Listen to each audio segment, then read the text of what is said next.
Salut les amis de la réalité virtuelle et du PlayStation VR. Aujourd'hui, nous allons parler d'un dossier qui concernera autant les joueurs console que les joueurs en VR. Je veux bien entendu parler de la next-gen, de la PS5 et du prochain modèle de PSVR. Alors, inutile de troller et de submerger de commentaires fake cette vidéo. Vous êtes prévenus, on parle ici d'un sujet de spéculation, une analyse basée sur ce que l'on sait et ce qui est fort probable. De toute façon, on sera fixé dans pas très longtemps d'après les indices qui sont de plus en plus fréquents et qui se recoupent entre eux. Vous l'avez compris, nous allons faire un bond dans un futur proche. Que savons-nous sur la PlayStation 5 ? Quelle sera sa date approximative de sortie ? Quelles seront ses caractéristiques techniques, les premiers jeux et la VR dans tout ça ?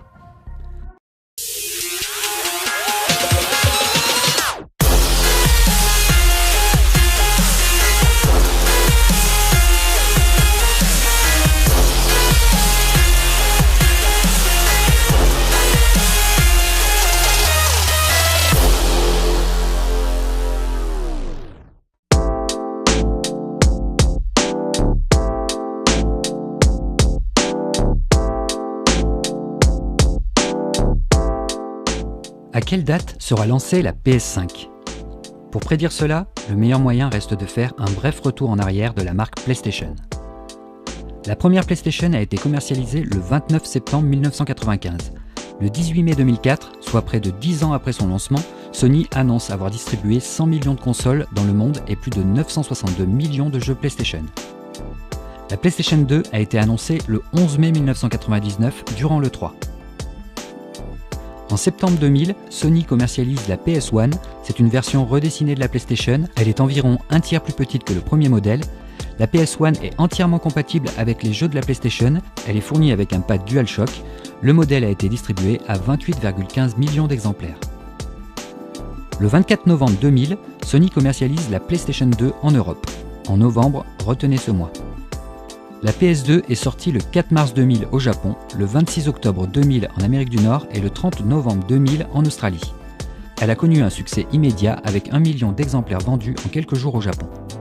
La PlayStation 2 atteint un total de 150 millions d'exemplaires, ce qui en fait la console de salon la plus vendue de l'histoire des jeux vidéo. En novembre 2004, encore novembre, Sony commercialise la PS2 Slim. Ils ont définitivement arrêté la fabrication de l'ancien modèle et seules les versions compactes sont produites jusqu'à la fin officielle de la production. La PlayStation 3 est annoncée en mai 2005 durant l'E3. Elle sera commercialisée le 11 novembre 2006 au Japon, le 17 novembre 2006 en Amérique du Nord, encore ce mois de novembre, et le 23 mars 2007 en Europe. Conçue comme un centre de divertissement numérique, la PlayStation 3 s'inscrit dans l'ère de la télévision à haute définition en intégrant un lecteur Blu-ray et une connectique HDMI. La console dispose d'un disque dur, d'un navigateur web et fait office de Media Center en supportant différents types de formats multimédia. Suivent ensuite deux versions plus petites et plus légères, la PS3 Slim en novembre 2009 et la PS3 Ultra Slim en octobre 2012. La PlayStation 4 annonce un virage dans la communication de Sony car elle n'est pas annoncée durant l'E3 contrairement à ce que tout le monde pensait à l'époque. L'existence de la console est officiellement annoncée par Sony le 20 février 2013, mais son design n'est pas dévoilé. La présentation se focalise sur le nouveau modèle de la manette DualShock, le soutien d'éditeurs et de développeurs tiers. La PS4 est officiellement dévoilée le 11 juin 2013 pendant la conférence de Sony lors de l'E3. Elle est commercialisée le 15 novembre 2013 aux États-Unis et au Canada, le 29 novembre en Europe et en Australie et le 22 février 2014 au Japon. Novembre. Septembre 2016 voit le lancement d'un nouveau modèle, la PS4 Slim.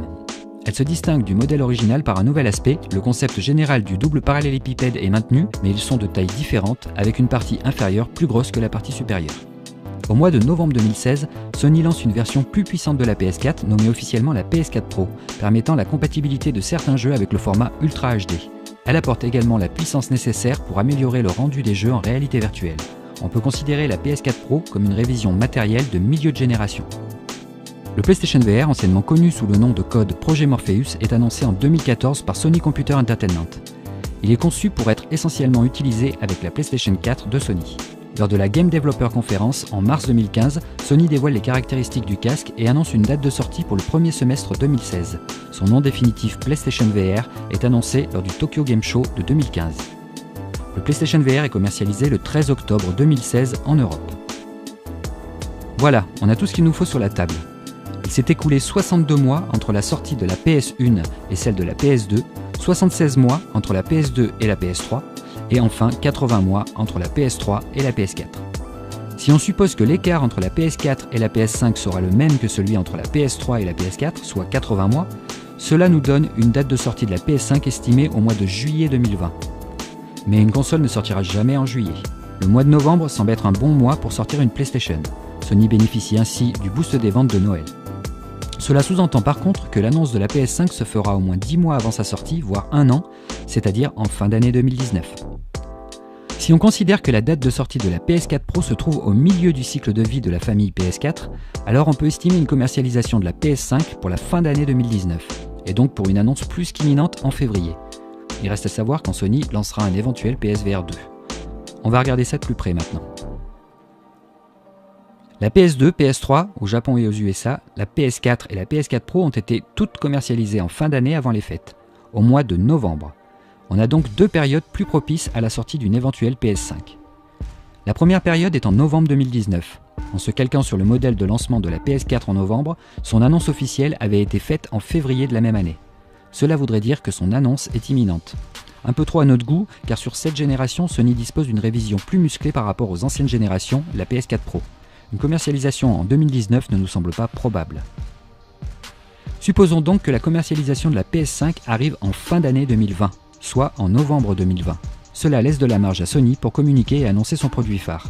On pourrait penser à une annonce de la console, sans toutefois montrer son design durant l'E3 2019, sauf que Sony ne seront pas à l'E3 en 2019, et ce n'est peut-être pas pour rien. On parle d'annonce, pas de commercialisation. On peut également imaginer une annonce de la PS5 en février 2020, sur le modèle de la PS4. Sony seront certainement présents à l'E3 2020, ils auront des choses à dire et à montrer si la PS5 est déjà lancée.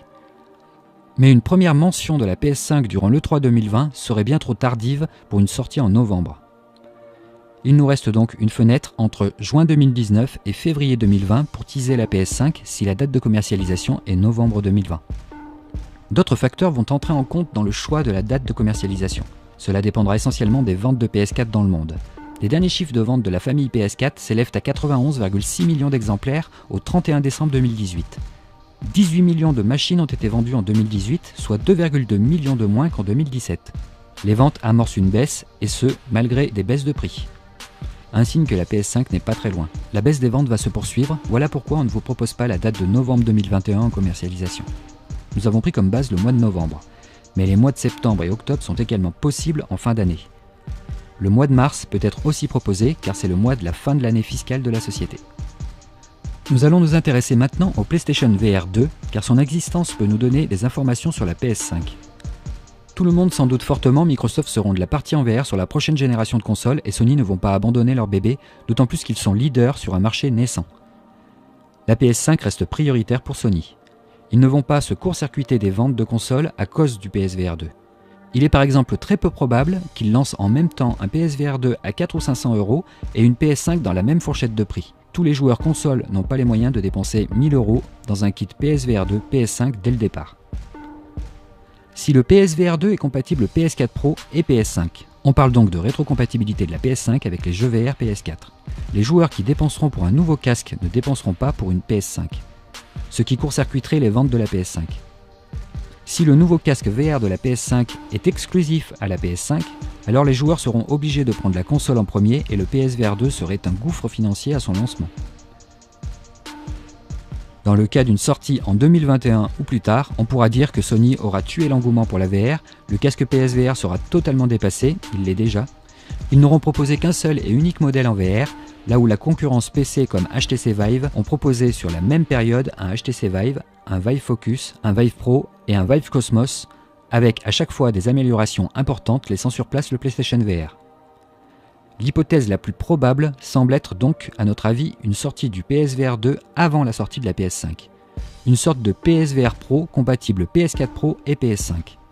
La PS4 Pro restera ainsi sur le devant de la scène pour démocratiser la VR, l'entrée de gamme pour la prochaine génération. Les joueurs pourront investir dans un nouveau casque, puis un peu plus tard se prendre une PS5.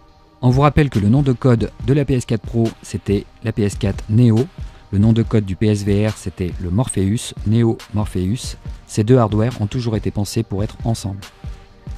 Mais dans ce cas, Sony vont-ils réutiliser le même schéma de sortie que pour le couple PSVR Morpheus et PS4 Pro Neo, soit une sortie du PSVR 2 en octobre 2020 et une PS5 en novembre de la même année. Il va falloir annoncer les deux produits cette année si Sony font ce choix. On va dire en septembre 2019 pour le PSVR. Une opération plus confortable consisterait à commercialiser ce nouveau PSVR Pro un an avant la sortie de la PS5. Il pourrait ainsi augmenter les ventes de PS4 Pro sans court-circuiter le lancement de la PS5. Dans ce cas de figure précis, cela voudrait dire que le nouveau PSVR serait annoncé dans très peu de temps en 2019. Sony resterait ainsi sur le devant de la scène et pourrait mettre enfin en avant la PS4 Pro, il lui reste du potentiel.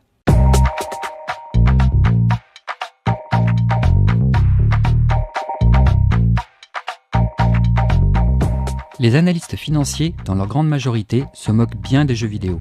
Ce qui les intéresse, c'est d'arriver à prévoir les fluctuations prochaines d'un cours de bourse, et à ce petit jeu, ils sont en général très forts. Heureusement, vu le salaire mirobolant qu'ils touchent. Pour Lewis Ward, analyste chez IDC, les joueurs devront se montrer patients. Selon l'analyste, la PS5 ne serait pas lancée avant 2021. Notre estimation étant fixée pour novembre 2020, on n'est qu'à un mois de 2021. Matt Piccatella, faisant partie d'une société d'études de marché, le NPG Group, s'est exprimé au sujet de la PS5 sur Gaming Bolt et pense qu'elle sera annoncée durant l'année, pour une sortie en 2020. Tom Widgman, analyste chez Newzoo SR Market, dépeint un paysage vidéoludique marqué par un fort ralentissement de la demande fin 2019, car celle-ci présumerait des préparatifs imminents de Sony comme Microsoft. Toutefois, c'est en direction du groupe japonais que l'attention se concentre. Début 2020, Sony organisera son propre événement PlayStation au cours duquel il annoncera la sortie de la PS5 dans le courant de cette même année. Hideki Yasuda, analyste chez S-Securities, explique que sa société n'a pas changé ses prévisions qui placent la date de sortie de la PS5 à fin 2019. Damien Thong, analyste chez Mercari Capital Securities, avait déclaré en avril 2017 qu'il s'attendait à ce que Sony commercialise sa PlayStation Next Gen au cours de la seconde moitié de 2018. Comme quoi, ils peuvent se tromper. Pour Michael Pachter, analyste chez Wedbush Securities, il y avait une très faible probabilité que la PS5 soit commercialisée en 2018. Pour ce qui est d'une mise en vente en 2019, l'analyste estimait que les chances étaient aux alentours des 25%. Selon lui, la PS5 devrait sortir en 2020. Sony aime bien jeter dans la mare quelques miettes afin de teaser l'arrivée prochaine d'un nouveau hardware. Ils avaient déjà fait ce genre de coup juste avant le lancement de la PlayStation 2 ou même avant l'annonce de la PS4. Cette année, il semblerait que Sony ait glissé un indice dans un fond d'écran dynamique sur PS4 pour souhaiter un joyeux Noël et de bonnes vacances à tout le monde. On peut voir sur ce fond d'écran la mention Happy Holidays avec un S à la fin. Seulement voilà, le S en question de la fin de Holidays n'est pas le même que celui de l'écran suivant qui affiche le mot PlayStation. Le S de PlayStation est un 5. Il a été modifié.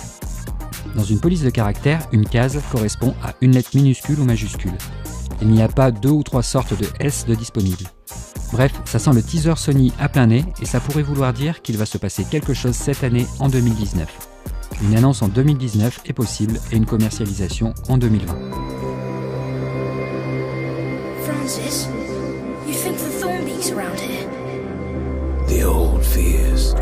Certains développeurs sont déjà en train de travailler sur les jeux qui seront présents dans le line-up de lancement de la PS5. On ne les connaît pas tous, mais certains titres semblent se placer en titre cross-gen. D'autres seront clairement sur PS5. Dans tous les cas, cela annonce la fin de génération pour la PS4, ce qui nous conforte dans l'idée d'une forte probabilité d'annonce de la PS5 cette année. Dreams, le jeu qui permet de créer des jeux, devrait arriver en ce début d'année 2019 sur PS4 et PS4 Pro. Mais les développeurs Media Molecule ont annoncé qu'ils prévoyaient une durée de vie du jeu de 10 ans. Autant vous dire qu'il sera donc porté sur PS5. Plus la machine sera puissante et plus les possibilités de création seront étendues. Dreams est annoncé compatible avec la VR depuis longtemps, mais on ne peut pas dire que Media Molecule sont très bavards sur le sujet. Peut-être que cette fonctionnalité ne sera complètement lâchée que sur PS5, offrant une version bridée en VR sur PS4 Pro et PS4. Karim Etoune, cofondateur et directeur artistique du studio, avait déclaré, je le cite, « Pour la première génération de Dreams, nous commençons exclusivement sur PlayStation. Vous devrez posséder une PlayStation pour créer toutes ces choses, c'est la phase 1. Par la suite, nous aurons ce qu'on appelle l'exportation, où vous pourrez extraire des éléments et les utiliser dans quelque chose de plus important, c'est la phase 2. Media Molecule est un studio qui a des liens particuliers avec Sony, cette fameuse phase 2 pourrait bien être la possibilité d'exporter ses créations sur PS5, affaire à suivre.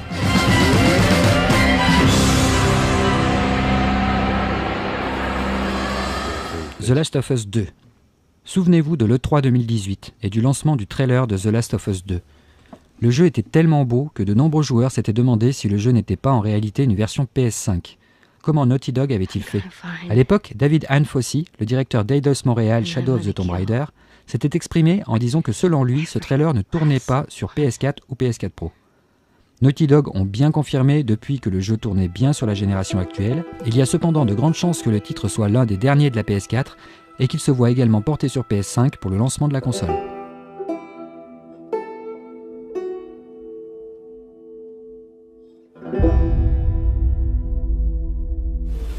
Metro Exodus. Metro Exodus est un de ces jeux qui va pousser la génération PS4 dans ses moindres retranchements d'un point de vue des ressources. On le sent sur chaque gen, les derniers jeux sortis exploitent les consoles à 100%. Cela veut aussi dire qu'il est temps de passer à la next gen. Dans une entrevue accordée à Gaming Bolt en juin 2018, Hugh Binnon, responsable de la marque, s'était confié sur la version PlayStation 4 Pro. Il avait expliqué que le jeu serait bien sur la Pro, mais que les performances sur la Pro ne seront pas à la hauteur de celles de la Xbox One X. Encore un titre qui a de fortes chances de finir à cheval sur les deux consoles PS4 et PS5 en cross-gen.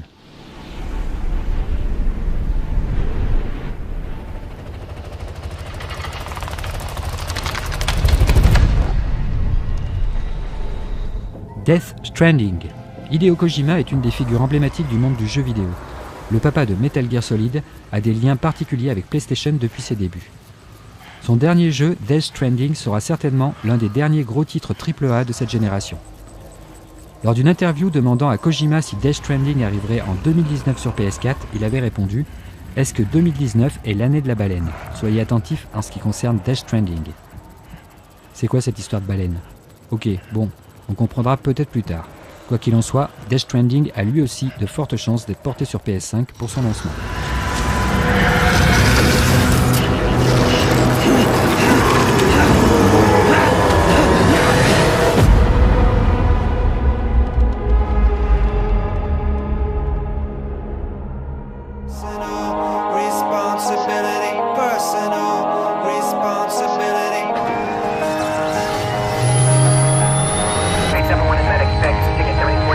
Cyberpunk 2077.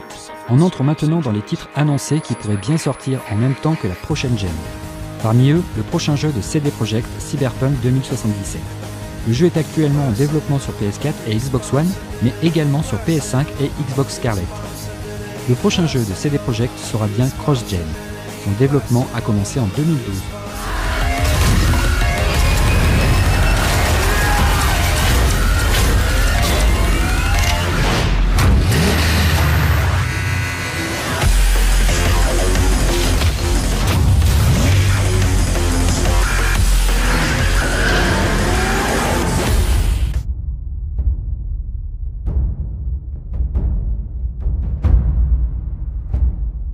The Elder Scrolls 6. Bethesda ont également teasé l'arrivée prochaine de The Elder Scrolls 6 durant leur conférence à l'E3 2018. On n'y voit pas grand chose, mais vu le niveau d'avancement du projet, il est clair qu'il ne sera pas pour cette génération de consoles. Voilà un titre qui sera très clairement optimisé sur PS5.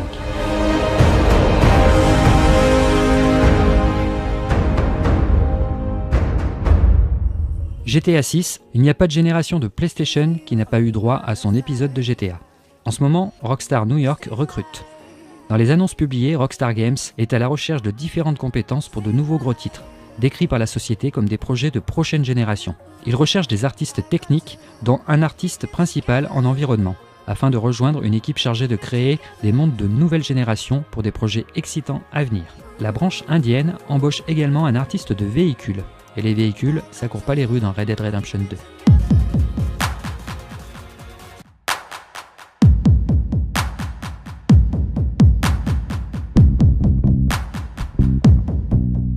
Le cœur de la future PlayStation 5 se précise, et même si ces informations ne sont pour le moment pas officialisées, elles sont plus que probables. On sait déjà que Sony continuera à faire développer ses puces par AMD. Après avoir quitté IBM et son célèbre processeur Cell sur la PS3, Sony avait fait le choix d'un AMD Jaguar pour la PS4. On sait que AMD travaille actuellement en étroite collaboration avec Sony et Microsoft pour la création de leur future console. La PS5 devrait utiliser à la fois un CPU Zen 2 Ryzen et une architecture Navi d'AMD. Dans tous les cas, c'est ce qui semble le plus évident. La PS4 intégrait un APU, un système d'une seule et unique puce qui se composait à la fois du processeur CPU et du processeur graphique GPU. AMD propose ce type d'APU actuellement avec le Ryzen couplé au processeur graphique Radeon Vega. Une rumeur sur AMD dit que la PS5 profiterait d'un CPU et d'un GPU indépendants comme un ordinateur. Elle aurait donc une carte graphique, ce qui serait certainement une bonne nouvelle pour la puissance, mais une très mauvaise nouvelle pour notre portefeuille. Et n'oublions pas que la PlayStation 5 ne devrait pas dépasser les 399 €, dans le pire des cas 499 €. La PS3 a fait un très mauvais départ à cause de son prix exorbitant pour une console, aux alentours de 599 €, et Sony l'ont bien compris. Le prix de la PS5 ne pourra pas être trop élevé, voilà pourquoi on privilégie toujours l'APU, qui reste une excellente alternative pour réduire les coûts. À l'heure actuelle, l'architecture graphique Navi d'AMD est peu connue, mis à part le fait qu'elle utilisera un processeur gravé en 7 nanomètres. Ce détail est toutefois important. Comme il l'a fait à maintes reprises avec ses clients semi-personnalisés, AMD a toujours développé des GPU intégrés et discrets avec des enveloppes à faible consommation, parfaits pour une console. Navi ne semble pas être un produit destiné pour le marché des consoles de salon, mais plutôt un produit spécifique créé pour Sony. D'après Forbes, l'architecture Navi aurait été spécifiquement conçue pour Sony et la PS5. Ce travail aurait été fait au détriment de ressources allouées à d'autres développements, comme par exemple la Radeon RX Vega. La majorité de l'équipe d'ingénieurs de Raja Koduri, le chef et architecte du groupe Radeon Technologies, a été renvoyé non seulement pour travailler sur Navi, mais pour travailler sur Navi pour Sony. On sait que la gravure en 7 nanomètres du GPU Vega d'AMD pourrait atteindre les 20 teraflops de puissance. L'architecture Navi, plus moyen de gamme, pourrait atteindre sans problème les 12 ou 13 teraflops, soit une PlayStation 5 2 fois plus puissante qu'une Xbox One X, 2,5 fois plus puissante qu'une PS4 Pro et 7 fois plus puissante qu'une PS4. On ne doit pas être très éloigné de la réalité quand on sait que la PS4 était 8 fois plus puissante que la PS3. Pour réduire les coûts de fabrication, tout le monde semble s'accorder sur de la mémoire de type GDDR6. Il y a une rumeur concernant la société Micron qui travaillerait pour le compte de gros constructeurs japonais et qui aurait confirmé avoir lancé la production de masse de mémoire GDDR6 de 8 Gb pour de gros clients. On sait que la Xbox One X embarque 12 Go de GDDR5. On pourrait imaginer par exemple une PS5 avec 8 Go de RAM et 8 Go de VRAM en GDDR6. Enfin, du côté du disque dur, on devrait rester sur du SATA 2 Tera, même s'il est possible de le remplacer par la suite par un disque SSD. Le prix des SSD est de toute façon trop élevé pour les intégrer d'origine sur une console à 400 ou 500 €. Le disque dur n'est pas le plus important, mieux vaut faire baisser le coût final de la console.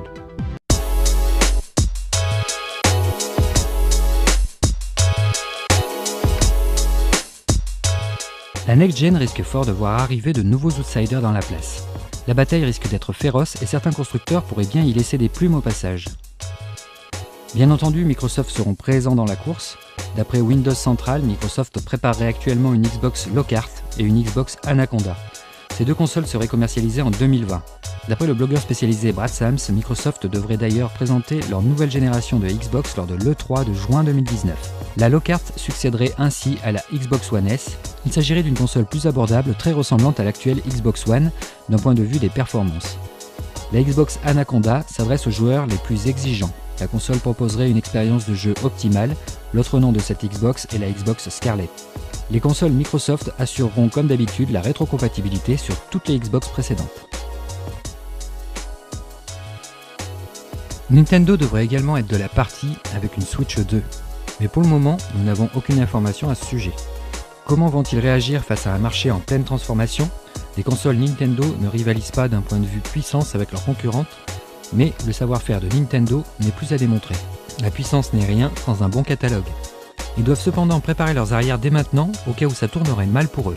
Shuntaro Furukawa, le patron de Nintendo, a déclaré « Sur le long terme, la stratégie va s'émanciper des consoles de jeux vidéo, la flexibilité est aussi importante que l'ingéniosité. » Nintendo pourrait bien s'allier à un autre gros poisson pour pérenniser son avenir. Un gros poisson se profile à l'horizon du marché des consoles de jeux, c'est Google. Le géant n'a peur de rien et veut s'incruster à la petite fête. Google Yeti est une console de jeu exclusivement associée à un service de cloud gaming en streaming et le service devrait arriver, je vous le donne dans le mille, en 2020. Le but du projet Yeti est de pouvoir jouer sans avoir à installer le jeu sur son ordinateur, ce dernier tournant sur des serveurs distants qui envoient le flux vidéo. Ainsi, même des ordinateurs peu puissants vous permettront de jouer à un jeu demandant des grosses ressources. L'objectif de Google serait d'attirer un nouveau public vers les jeux vidéo. Amazon, le géant américain du commerce électronique qui avait racheté Twitch en 2014 pour $1 milliard, travaillerait sur son propre service de cloud gaming. Amazon serait en contact avec différents éditeurs afin de mettre en place sa future offre pour une éventuelle sortie en 2020. Comme Google Yeti, les concurrents visés ici sont le PlayStation Now de Sony ou le Xbox Game Pass de Microsoft. De nombreuses interactions seraient alors possibles avec Twitch, qui jouit d'une grande communauté d'utilisateurs. Cerise sur le gâteau, elle pourrait également s'appuyer sur la puissance d'Amazon Web Services pour faire tourner ses serveurs. Il nous en manque un qui aurait plutôt intérêt à se réveiller sur ce marché, c'est Apple. Cela fait des années que Apple lorgne le marché des jeux vidéo et ils pourraient bien arriver eux aussi, tout simplement parce que Microsoft et Google y sont déjà. Le gâteau est devenu plus qu'intéressant et que l'avenir d'Apple ne peut pas tenir sur un simple smartphone aujourd'hui. La firme à la pomme a besoin de se diversifier, cela pourra passer par des rachats, et du cash, Apple, ils en ont. On vous invite à faire un tour dans les informations de la vidéo, vous y trouverez des liens intéressants. Encore une fois, 2020 est mentionné un peu de partout par tous les fabricants qui souhaitent se placer sur la ligne de départ pour la next-gen. L'avenir s'annonce mouvementé.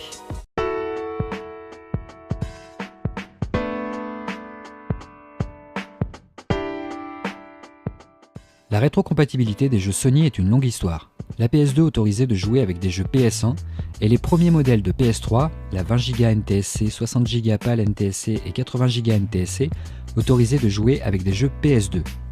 Les modèles de PlayStation 3 Slim et Ultra Slim n'étaient pas rétrocompatibles avec les jeux PS2 sur support disque.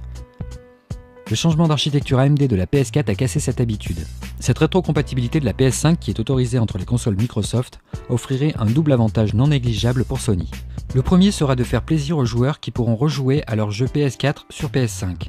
Mais le plus gros avantage est de garantir à Sony une longueur d'avance face à son concurrent américain. La guerre des consoles de cette génération touche à sa fin. Sony ont vendu plus de 90 millions de PS4. La PS5 bénéficiant de la rétrocompatibilité PS4 permettrait à Sony de fidéliser ses 91,6 millions de clients qui passeront naturellement sur PS5 pour garder leur jeu PS4. Ne pas autoriser cette fonctionnalité reviendrait à se tirer une balle dans le pied, à effacer totalement le monopole et repartir sur un avenir plus incertain. Mais la rétrocompatibilité ne fera-t-elle pas du tort au PlayStation Now, le service de streaming de Sony ? Non, pas du tout, et Microsoft l'ont bien compris. La rétrocompatibilité permettra de jouer sur des jeux que l'on a déjà achetés, alors que le PlayStation Now permettra de découvrir d'autres jeux d'anciennes consoles. Sans rétrocompatibilité, les joueurs redémarrent à zéro. Et c'est plus facile d'aller voir ailleurs si toute notre ludothèque n'est plus compatible avec notre nouvelle console.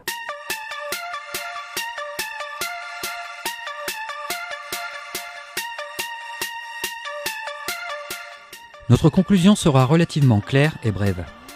On pense que l'année 2019 a de grandes chances de comporter des annonces hardware de la part de Sony et d'autres marques.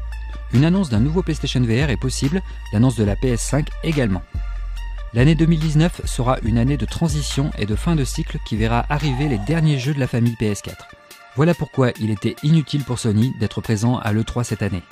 Pour les annonces, Sony peut ainsi mieux gérer sa communication sans risquer des fuites qui profiteront à la concurrence. Comme le dit Maître Yoda, difficile à voir, toujours en mouvement est l'avenir. Mais on a déjà une ligne directive qui commence à s'esquisser et 2019 s'annonce riche en rebondissements. Il ne reste plus qu'à attendre pour connaître enfin la véritable histoire de cette prochaine génération de consoles. Voilà, on espère que cette vidéo vous a plu et qu'elle vous aura permis de vous faire une idée plus précise sur ce qui nous attend. N'oubliez pas de nous lâcher un pouce top si vous avez aimé cette vidéo, de vous abonner à notre chaîne et de cliquer sur la petite cloche pour ne rien louper de nos prochaines vidéos. On vous rappelle pour finir que l'on a besoin de votre soutien. Pour nous aider, vous pouvez faire un don sur notre page Tipeee. On vous dit à très bientôt sur VR4Player et ciao les amis.